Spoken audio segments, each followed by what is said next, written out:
Assalamualaikum warahmatullahi wabarakatuh. Perkenalkan, nama saya Neovel Marcianoli dengan NPM 211010469. Di video ini saya akan menjelaskan tentang apa itu hukum laut internasional. Hukum laut internasional adalah seperangkat norma hukum yang mengatur hubungan antara negara pantai atau yang berhubungan dengan pantai yang terkurung oleh daratan dan atau organisasi maupun subjek hukum internasional lainnya yang mengatur mengenai kedaulatan negara di laut, yurisdiksi negara dan hak-hak negara atas perairan tersebut. Hukum laut internasional mempelajari tentang aspek-aspek hukum di laut dan peristiwa-peristiwa hukum yang terjadi di laut.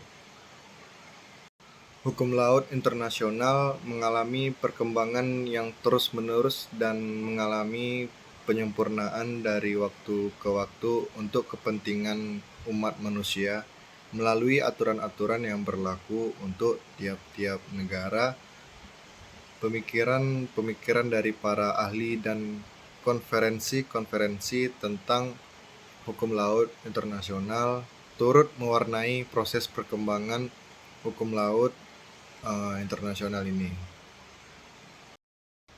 Pada zaman Romawi telah berkembang pemikiran dan aturan yang berkaitan dengan laut, namun pada dasarnya hanya ada dua pendapat yang berkembang pada masa itu, yaitu pertama, res communis omnium laut adalah milik semua orang, jadi laut adalah milik masyarakat internasional. Laut adalah milik bersama, sehingga negara-negara bebas untuk mempergunakannya. Hal ini berarti laut berada di bawah kedaulatan bersama, diatur melalui pengelolaan bersama, merupakan domain publik internasional dan berkaitan dengan kepentingan bersama masyarakat internasional. Nah, yang kedua ada res nullius laut. Merupakan suatu benda atau tempat yang tidak ada pemiliknya. Laut bisa diklaim oleh siapapun juga di laut, berlaku first come first serve. Mereka yang datang lebih dahulu, maka merekalah yang berhak menguasai wilayah tersebut. Setelah runtuhnya Kekaisaran Romawi, muncul klaim sepihak dari negara-negara di sekitar Laut Tengah tentang hukum laut. Yang pertama ada teori Bartolus dan Baldus. Bartolus laut dibagi menjadi dua, yaitu laut yang berada di bawah kekuasaan kedaulatan negara pantai dan laut yang bebas dari kekuasaan dan kedaulatan siapapun.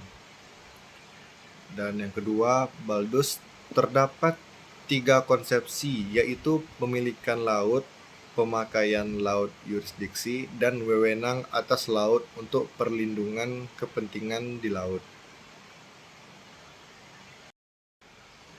Pada zaman modern, hukum laut internasional mengalami perkembangan yang sangat luar biasa.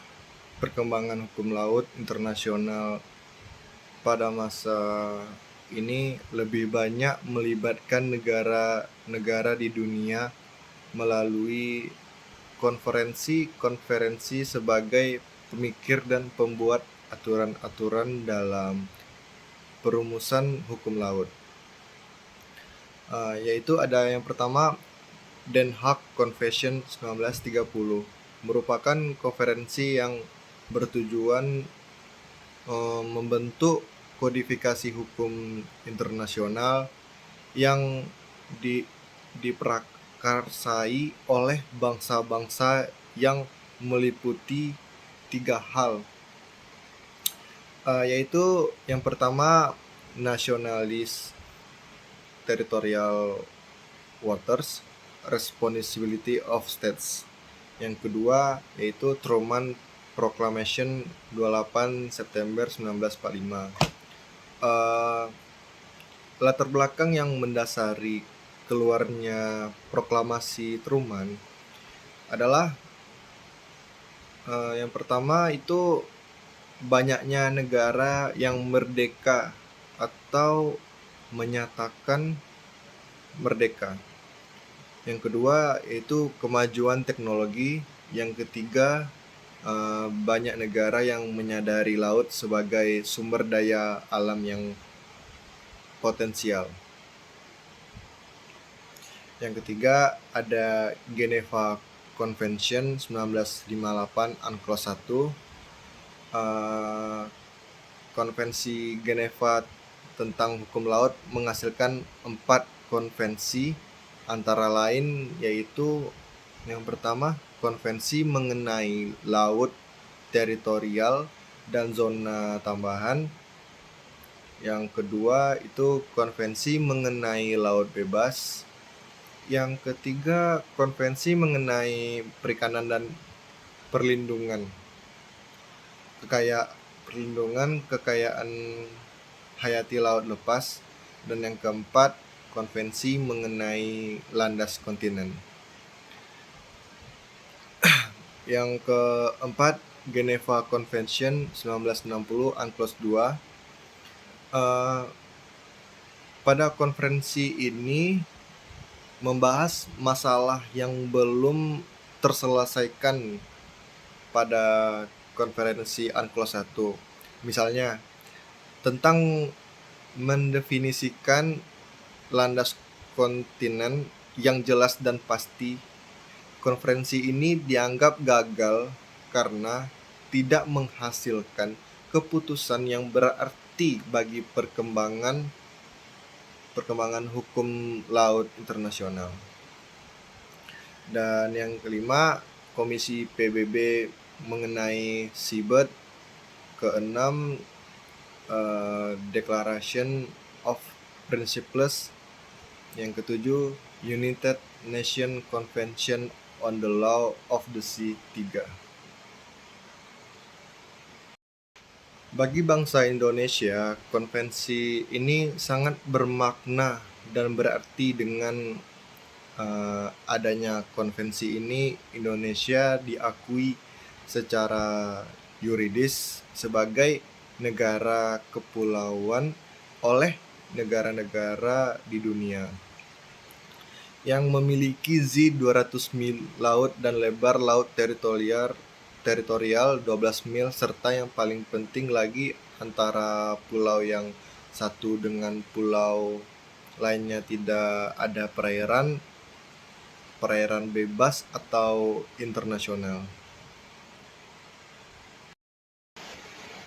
Setelah saya menjelaskan materi tentang hukum laut internasional yang berkaitan dengan hak dan kewajiban negara dalam segala aktivitasnya di laut dan pemanfaatan sumber daya laut serta penyelesaian sengketa hukum laut sebagaimana diatur dalam Konvensi Hukum Laut PBB 1982.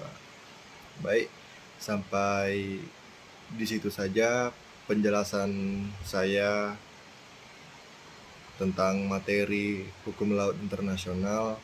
Mohon maaf apabila ada kekurangan dalam perkataan saya. Saya mengucapkan terima kasih dan Assalamualaikum warahmatullahi wabarakatuh.